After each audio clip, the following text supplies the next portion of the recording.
السلام علیکم، آپ دیکھ رہے ہیں مبشر لقمان یوٹیوب چینل. میرا نام مبشر لقمان ہے اور کچھ بریکنگ خبریں میں آپ کے پاس لے کے آنے لگا ہوں اور یہ انتہائی اہم ہے.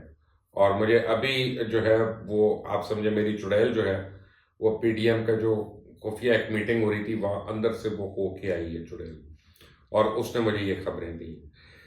ایک طرف تو یہ ہے کہ حفیظ شیخ صاحب کے ہارنے کے بعد اب شاہ محمود قریشی نے آ کے کہہ دیا کہ حکومت سوچ رہی ہے ووٹ آف کانفیڈنس لینے کا. دیکھیں میں آپ کو 2 مہینے سے ساروں کو ایک بات کہہ رہا ہوں اور میرے جوڑے کولیگز بھی جو ہیں، اینکرز بھی ہیں، اینالسٹ بھی ہیں، وہ 2 مہینے سے میرے سے اس بات پہ ایگری نہیں کر رہے تھے. میں نے ان کو کہا تھا کہ پی ٹی آئی کو ایبسولوٹ میجورٹی نہیں ملے گی سینٹ کے الیکشن میں اور یہ اس میں ان کو بڑی سبکی ہونی ہے. اور یہ ابھی میں نے ان کو کہا تھا کہ جب کینڈیڈیٹس نامنیٹ ہو رہے تھے اس سے پہلے کی میں بات کر رہا ہوں، اور جب کینڈیڈیٹس نامنیٹ ہوئے کہ کس کس نے سینٹ کا الیکشن لڑنا ہے تو اس پہ تو آئی واز ویری شیور اور میرا انالیسس جو تھا وہ بالکل کنفرم ہو رہا تھا کہ this is where we are heading. لیکن اب کیا ہو رہا ہے؟ اب بڑی کنفیوزنگ سچویشن نظر آ رہی ہے لوگوں کو. لوگ میرے اپنے کلاس فیلوز کا ایک گروپ ہے، واٹس ایپ کا گروپ ہے، جتنے میرے ایجسن کے کلاس فیلوز ہیں، اور وہ سارے ایک ہی بات کریں کہ جب ہاٹ پاچ ہو گئی ہے سینٹ. نہیں، ہاٹ پاچ نہیں ہوئی، اب بڑی کلیئرٹی ہو گئی ہے اور بہت زیادہ کلیئرٹی ہو گئی ہے. ہاٹ پاچ پہلے تھا اور کلیئرٹی اس سینس میں ہو گئی ہے کہ حکومت نے آج یہ مان لیا کہ ان کو ڈیفیٹ ہوئی جب شاہ محمود قریشی نے کہا کہ ہمیں ووٹ آف کانفیڈنس لینا ہے. لیکن ناؤ واٹ؟ آصف علی زرداری نے جب پی ڈی ایم کو محض اپنے ریزگنیشنز کے لیے منع کیا تھا، انہوں نے کہا تھا سینٹ الیکشن کے تھرو ہم پرمیٹ کریں گے یہ اس کے اوپر حکومت کے اوپر اور ان سے حکومت لیں گے، ان کو سیاسی شہید نہیں ہم نے بننے دینا. دیکھیں دی امپورٹنٹ تھنگ اس کہ اگر سرور ہو جاتی ہے، لانگ مارچ ہوتی ہے، اس کی وجہ سے حکومت اگر گر جاتی ہے تو پھر اس کی جو پاپولیرٹی ہے وہ انٹیکٹ رہتی ہے اور وہ ہمیشہ کی طرح جا کے عوام میں کہہ سکتے ہیں ہم تو یہ پروجیکٹ کر رہے تھے، یہ کر رہے تھے، ہمیں کام نہیں پورا کرنے دیا گیا. تو پی ڈی ایم میں آصف علی زرداری جو تھے ان کی سوچ یہ تھی کہ ہم نے کسی طرح بھی پولیٹیکل مارٹر نہیں ہونے دینا پاکستان تحریک انصاف کو اور اس کی حکومت کو.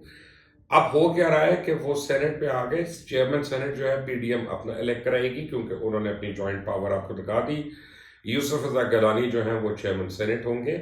لیکن اگلا ٹارگٹ ان کا جو ہے ووٹ آف کانفیڈنس کے فوراً پہلے پی ڈی ایم اب موو کرے گی. اب پی ڈی ایم نے پی ٹی آئی کو ریسٹ نہیں کرنے دینا. انہوں نے نیشنل اسمبلی میں دوبارہ ایاز صادق کو لے کے آنا ہے ایز اسپیکر نیشنل اسمبلی. چڑیل نے مجھے بھی خبر دی کہ ایاز صادق کے اوپر سارے ایگری ہو گئے. میاں نواز شریف صاحب نے پرپوز کیا نام ایاز صادق صاحب کا اور انہوں نے کہا ہے کہ یہ اگر ہمارے کینڈیڈیٹ ہیں اور ان کو ہم جتاتے ہیں تو that's a very clear message of civilian supremacy. تو اب یہ وہ اس نہج پہ آگے کہ وہ یہ سوچ رہے ہیں، یہ پلان کر رہے ہیں. اور ایاز صادق صاحب جو ہے وہ اتنے ہی ہر دل عزیز ہیں پولیٹیشنز میں جتنا کہ یوسف رضا گیلانی ہے. وہ کافی ایکسیپٹیبل کینڈیڈیٹ ہیں لوگوں کو اور ان کی اپنی بھی گڈ ول ہے، پھر ان کی پارٹی کی گڈ ول ہے، پھر ان کی گروپ کی الائنس کی گڈ ول ہے پی ڈی ایم کی. تو ایاز صادق صاحب جو ہیں وہ ڈیفینیٹلی بہت سٹرونگ کینڈیڈیٹ بنتے ہیں نیشنل اسمبلی کے لیے. اب عمران خان اگر ووٹ آف کانفیڈنس نہیں کر سکتے، ایکچولی تو آج ووٹ آف کانفیڈنس فیل ہو گیا اس طرح سے کہ اگر یوسف رضا گیلانی کو حفیظ شیخ کے مقابلے میں زیادہ ووٹ مل گئے اور حفیظ شیخ صاحب کو 172 ووٹ نہیں مل سکے جو کہ نیشنل اسمبلی میں ایک پری ریکوزٹ تھا پاکستان تحریک انصاف کے لیے، اس کی میجورٹی کے لیے، تو اس کا مطلب ہے کہ آج وہ اپنی میجورٹی نہیں شو کر سکے. پہلے دن سے میں کہہ رہا ہوں کہ بجائے پی ڈی ایم ان کو یہ کہے کہ ہم نو کانفیڈنس موومنٹ کرنی ہے، اس میں پی ڈی ایم کو جمع کرنے ہیں کینڈیڈیٹ سارے. لیکن اب جب ووٹ آف کانفیڈنس کے اوپر بات آتی ہے تو اس میں حکومت کو جمع کرنی ہے کینڈیڈیٹس. اب حکومت کے ساتھ پرابلم ہے، اس بار اس سب مینگل گروپ نہیں ہے. جب مینگل صاحب نہیں ہے تو ان کے ممبرز نہیں ہیں وہاں پہ. کچھ آزاد امیدوار جو پہلے ان کے ساتھ تھے اور جن کو کچھ نہیں ملا تھا وہ اب ان سے ناراض بیٹھے. ان کے اپنے بہت سے کینڈیڈیٹس جس طرح آج ووٹس کینسل ہوئے، جس طرح آج ووٹس نہیں ملے، آبویسلی 15 سے 16 لوگ جو ہیں پی ٹی آئی کے ان سے دکھی بیٹھے ہیں، ناخوش بیٹھے. کیونکہ پی ٹی آئی کے اندر بھی ایک P T I before and after dharna بنی ہوئی ہے کہ وہ کہتے ہیں نا 9/11 سے پہلے اور 9/11 کے بعد. تو پی ٹی آئی میں الیکشن سے پہلے اور الیکشن کے بعد کی بھی 2 پارٹیز ہیں.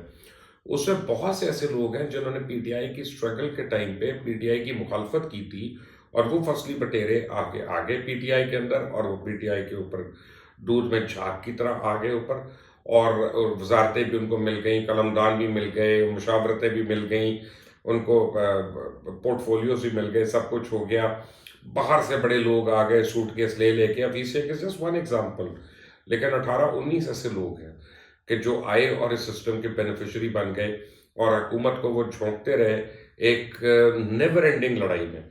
3 چیزیں جو پی ٹی آئی کو کرنی تھی، ایک وہ این آر او کی بات کرتے تھے، ایک احتساب کی بات کرتے تھے، اور ایک ڈیلیورنس کی اور گڈ گورننس کی باتیں کرتے تھے. مہنگائی صرف فروری کے مہینے میں 8% زیادہ ہو گئی، گورننس آپ کی کھڑکی سے باہر نکل گئی.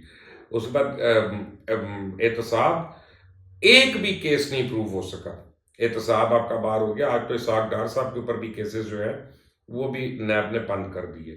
اس کا مطلب ہے کہ ہم جو اتنے سال سے سن رہے تھے کہ یہ کرپشن، وہ کرپشن، یہ کرپشن، ہمارے ادارے وہ پروو نہیں کر سکے. ان کے پاس اتنا ٹینجبل ایویڈنس نہیں ہے کہ وہ کسی عدالت میں جا کے، کورٹ آف لا میں جا کے اس کو پروو کر سکے. سو آل ان آل، پی ٹی آئی کے جتنے سپوکس پرسن ہیں، جتنے بھی سپوکس پرسن ہیں، سب نے آ کے اپوزیشن اور دوسرے لوگوں کو ہر روز 3-4 پریس کانفرنسز کر کے انہوں نے لوگوں کو پریشان کر دیا ہوا تھا. اور لوگ جینونلی اس وقت پریشان ہیں، اور لوگ کہتے ہیں یار ہمیں اس سے پرواہ ہی نہیں کہ کس کی حکومت ہے، کس کی نہیں حکومت. ہمارے بچے کو تعلیم ملنی چاہیے، ہمارے ماں باپ کو دوائی ملنی چاہیے، اور ہمیں روزگار ملنا چاہیے. اور اگر ان تینوں چیزوں کے حصول میں پرابلم ہے تو پھر ہمیں اس سے کوئی غرض نہیں کون آتا ہے اور کون جاتا ہے. تو لوگ افراتفری کے شکار ہیں. اور جتنی پریس کانفرنسز ہو رہی تھیں روز کی بنیاد پہ، انہوں نے لوگوں کو مزید انتشار کا شکار کر دیا تھا، ذہنی انتشار کا شکار کر دیا تھا. بہرحال having said that, P D M جو ہے اس نے ڈیسائیڈ کر لیا ہے کہ چیئرمین سینٹ جو ہے وہ یوسف رضا گیلانی کو بنانا ہے، اسپیکر نیشنل اسمبلی جناب ایاز صادق کو بنانا ہے، اور وزیر اعظم جو میں پہلے آپ کو بتا چکا ہوں کہ اگر عمران خان اپنا ووٹ آف کانفیڈنس نہیں لے سکتے تو پی ڈی ایم کے کینڈیڈیٹ جو ہیں وزارت عظمیٰ کے لیے وہ راجہ پرویز اشرف ہوں گے. So very major changes in the future. Next 1 month, this 1 month is extremely critical for government and for politics. Stay tuned to Mubashir Uthman YouTube channel. اس کو سبسکرائب کریں، بیل آئیکن کو پریس کریں. Until the next time, اللہ حافظ.